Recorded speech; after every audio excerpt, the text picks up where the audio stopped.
দেখতেছেন এই বাড়িগুলা হচ্ছে হাতিয়ার ঐতিহ্যবাহী সেই পুরাতন বাড়ি। এগুলা শত শত বছরের আগের যে বাড়িগুলা। ভাইয়া এটা আমার এলাকা, এটা মনে করেন যে আর এলাকার সবচেয়ে সুন্দর যদি কোনো রোড থাকে ভাইয়া সেটা হইলো মনে করেন যে এই রোডটা, এটা হইলো প্যারিস রোড, বুঝছেন? এই প্যারিস রোড হইলো মনে করেন যে হাতিয়া, প্রথমে আপনারা হাতিয়াতে ঢুকতে হবে, হাতিয়া প্যারিস রোড কইবেন, ওলা বাচ্চা গুঙা যেগুন আছে সেগুলো কইব ওইদিকে চলে। আমি বাংলাদেশ বিজয়ের উল্লাসে আরো বড় হব আগামী 50। এই মুহূর্তে আমরা আজিজিয়া বাজার থেকে জোটখালি গ্রামের দিকে ছুটে চললাম। হ্যালো গাইস, না তো কিছু করিয়ে না আমার। অলরেডি জোটখালি গ্রামে এসে আমরা একটা রিক্সা পেয়ে গেলাম। দেন রিক্সা দিয়ে আমরা চলে যাব এই গ্রামের সবচেয়ে সৌন্দর্য রোড প্যারিস রোড। দোস্ত আমরা কোন রোডে যাচ্ছি? আমরা রিক্সা করে কোনে যাচ্ছি? Paris road, on the way to Paris road, বুঝছেন? গাইস চলা বাইরে রোড আয়ার করি আমরা ওই দুলা দেখা যাচ্ছে দুই ডাক্তার ভাই আমরা যেতে পারছি না, আমরা বন্ধুরা মিলে মনে করি না যারা এলাকা থেকে এলাকা থেকে রিক্সা করে রাস্তা আছে, এটা নাম হলো প্যারিস রোড। এই হাতিয়াতে প্যারিস রোড, এটা হয়তো অনেক আসবে না। আপনারা এই যে আগে দেখতে থাকবেন, দেখার পরে যদি মনে হয় যে প্যারিস রোড সাইডে দেখতে গেছে আগে দিকে এই যে বাড়ি বাজারে তো মোটামুটি আছে, শুধুমাত্র এনে প্যারিস রোড দেখেছি তোমাকে তোমাকে, now you walking with your girls in front of me, এসে পিছে দেখে চলে দেখতেছেন এই বাড়িগুলা হচ্ছে হাতিয়ার ঐতিহ্যবাহী সেই পুরাতন বাড়ি। এগুলা শত শত বছরের আগের যে বাড়িগুলা, এগুলা এখন দেখতে খুবই অসাধারণ লাগছে।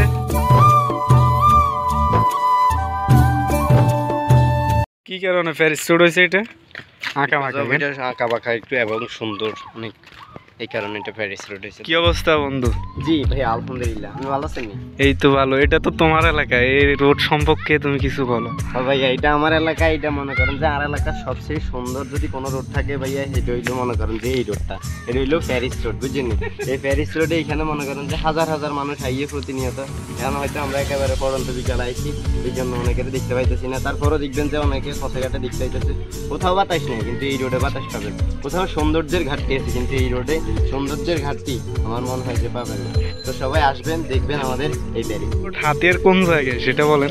এই প্যারিস রোড হইলো মনে করেন যে হাতিয়া, প্রথমে আপনারা হাতিয়াতে ঢুকতে হবে, হাতিয়াতে ঢুকার পরে বুড়িচ্ছর ইউনিয়ন টোকাই লইতে হবে, বুড়িচ্ছর ইউনিয়নের 7 নং ওয়ার্ডে যাইতে হইব জোরখালি, সেটা জোরখালি গ্রাম আর কি। জোরখালির হইলো মূল ফটক একেবারে মাঝখানে যেটা, এই ওইখানে আসি যদি শুধু প্যারিস রোড কইবেন, ওলা বাচ্চা গুঙা যেগুন আছে সেগুলো কইব ওইদিকে চলে, মানে রাস্তায় গিয়ে দেখাই দিব। তো এরা কারা আসছে? এরা মনে হয় আজকে উঠতে আসছে। এরা মনে করেন যার বন্ধুরা এগুলো এখন কলেজের বন্ধু আইলি, বুঝছেন? অনেক কাজ। এর নাম হচ্ছে ইমন। আমি শুধু কইছি সুন্দর রাস্তা, খুব ব্যস্ত মানুষ, ছাত্রছাত্রীদেরকে প্রাইভেট পড়ায় খুব, মানে আজকে শুক্রবার হিসেবে সে আসতে পারছে, অনেক বিজি। আরেকজন হচ্ছে সে পরিষদ কোম্পানির সভাপতি, সে অনেক বিজি না, সবসময় ডাক্তারদের সাথে উঠা হয়ে যায় তার সাথে, সে অনেক বিজি না, busy, very very important person. সে এই প্যারিস রোড আপনাদের এলাকায় এসে আপনি গর্বিত অবশ্যই। এই যে মনে করেন যে এই পুলিশের জিএম মনে করেন যে ইমরান কাজিম, এরা আসার কারণে মনে করেন যে আমি গর্বিত পুরাই।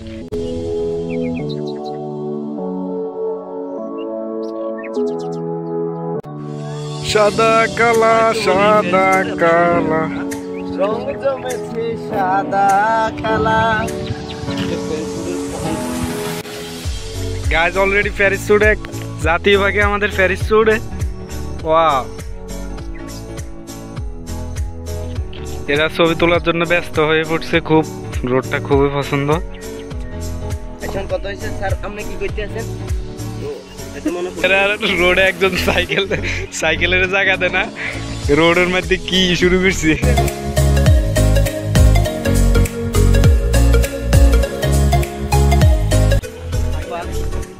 দর্শক, এই এলাকাতে আমি এসে একটা জিনিস খুবই আমি জানতে চাইতেছি যে এই এলাকাতে একটা মেয়েও নাই। আমার মনে হয় সবকিছু পুরুষ, সব শুধু পুরুষ থাকে, একটা কোনো মেয়ে মানুষকে আমি এলাকাতে দেখতেছি না।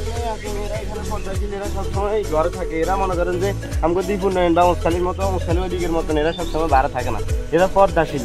মনে করেন যে হোলাইন বিয়ে করাইতে লিয়ে নাই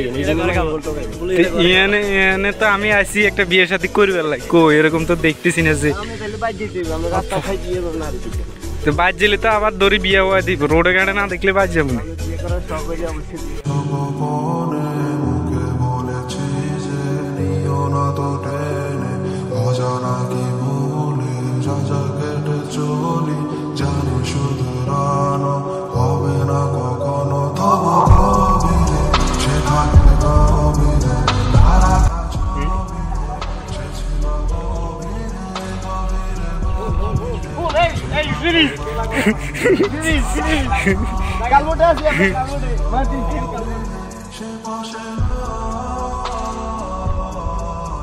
ফাইনালি আমরা প্যারিস রোড ঘোরার শেষে আবারও রিক্সায় উঠে গেলাম। রিক্সায় উঠে এখন আমরা কই যাবো? আমরা যাবো জসিম নেতার বাড়ির রাস্তায়। কি জসিম কিসের নেতা এটা? সাগরিয়া বাজারের দিকে। শিশু নেতা নাকি? না, বীর মুক্তিযোদ্ধা। আলহামদুলিল্লাহ আল্লাহর কাকারে হাঁটাই দিছে। কাকারে দিয়ে হাঁটি জানতে তো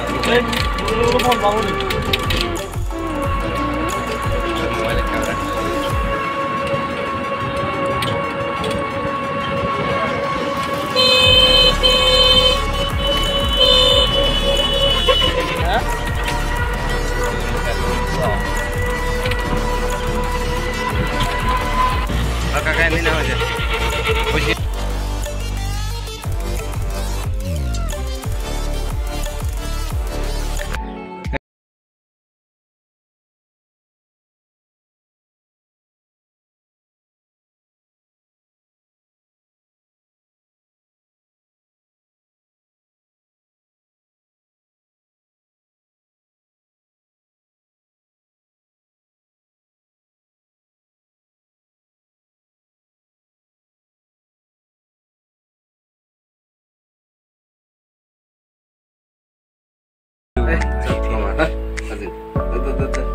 এত খাওয়া দাওয়া করে কি রে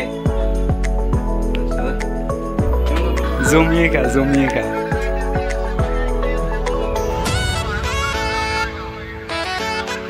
জিয়ে না যা হিয়ানে খালি এতে খা।